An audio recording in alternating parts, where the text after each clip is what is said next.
After the Battles Are Over by Ella Wheeler Wilcox. Read at the reunion of the GAT, Madison, Wisconsin, July 4th, 1872. After the battles are over, and the war drums cease to beat, and no more is heard on the hillside the sound of hurrying feet, full many a noble action that was done in the days of strife by the soldier is half forgotten in the peaceful walks of life. Just as the tangled grasses, in summer's warmth and light, grow over the graves of the fallen and hide them away from sight, so many an act of valor and many a deed sublime fade from the mind of the soldier, o'ergrown by the grass of time.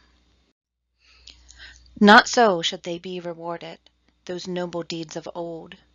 They should live for ever and ever, when the heroes' hearts are cold. Then rally, ye brave old comrades, old veterans, reunite! Uproot time's tangled grasses, live over the march and the fight. Let Grant come up from the White House and clasp each brother's hand, first chieftain of the army, last chieftain of the land. Let him rest from a nation's burdens and go in thought with his men through the fire and smoke of Shiloh and save the day again. This silent hero of battles knew no such word as defeat. It was left for the rebels' learning, along with the word retreat.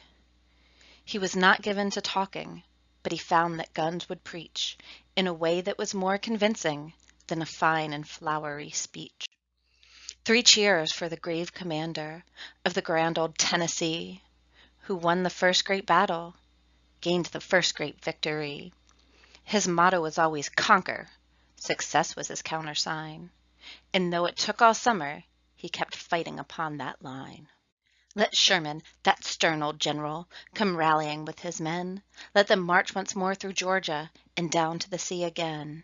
Oh, that grand old tramp to Savannah, 300 miles to the coast. It will live in the heart of the nation, forever its pride and boast. As Sheridan went to the battle, when a score of miles away, he has come to the feast and banquet by the iron horse today.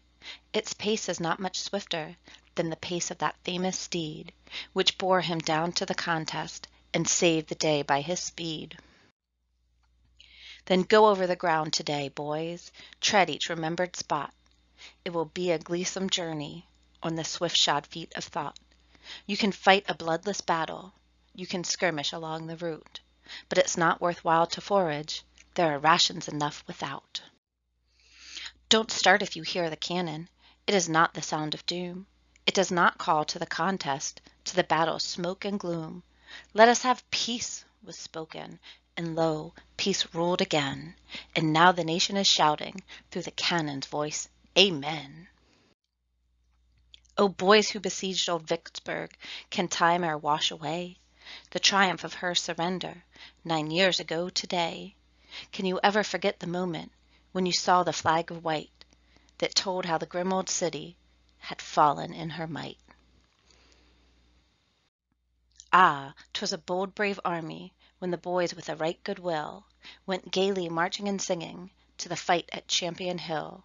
They met with a warm reception, but the soul of old John Brown was abroad on that field of battle, and our flag did not go down.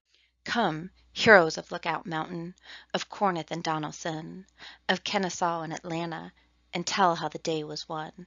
Hush, bow the head for a moment. There are those who cannot come. No bugle call can rouse them, no sound of a fife or drum. Oh, boys who died for the country, oh dear and sainted dead, what can we say about you that has not once been said? Whether you fell in the contest, struck down by shot and shell, or pined 'neath the hand of sickness, or starved in the prison cell. We know that you died for freedom, to save our land from shame, to rescue a periled nation, and we give you deathless fame. 'Twas the cause of truth and justice that you fought and perished for, and we say it, oh so gently, our boys who died in the war. Saviors of our republic, heroes who wore the blue, we owe the peace that surrounds us and our nation's strength to you.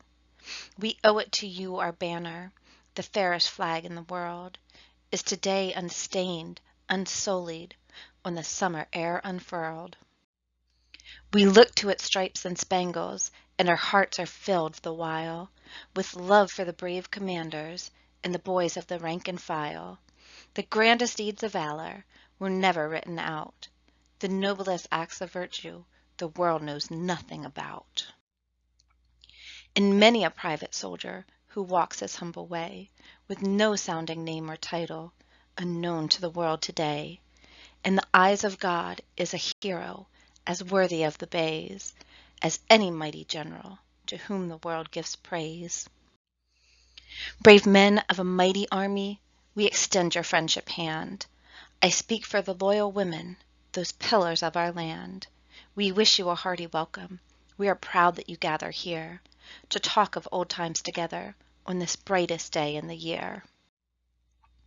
And if peace, whose snow-white pinions brood over our land today, should ever again go from us, God grant she may ever stay. Should our nation call in her peril for 600,000 more, the loyal women would hear her and send you out as before. We would bring out the treasured knapsack, we would take the sword from the wall, and hushing our own hearts' pleadings, hear only the country's call. For next to our God is our nation, and we cherish the honored name of the bravest of all brave armies who fought for the nation's fame.